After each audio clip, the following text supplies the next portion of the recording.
Praise the lord. పరిశుద్ధ గ్రంథమైన Bible నుండి ఈరోజు ప్రశ్న: ప్రభువైన క్రీస్తు పుట్టియున్నాడు అని దేవదూత ఎవరికి చెప్పాడు?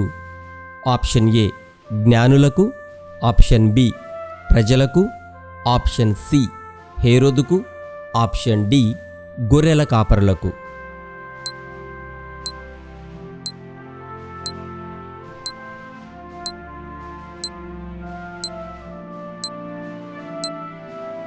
సరియైన జవాబు గొర్రెల కాపరులకు.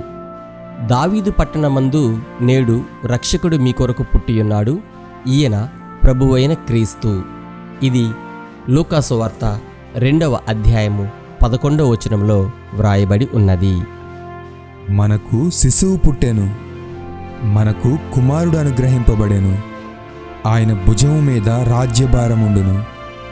ఆశ్చర్యకరుడు, ఆలోచనకర్త, బలవంతుడైన దేవుడు, నిత్యుడగు తండ్రి, సమాధానకర్తయగు అధిపతి అని అతనికి పేరు పెట్టబడును. యెషయా గ్రంథము 9వ అధ్యాయము 6వ వచనం. Have a nice day.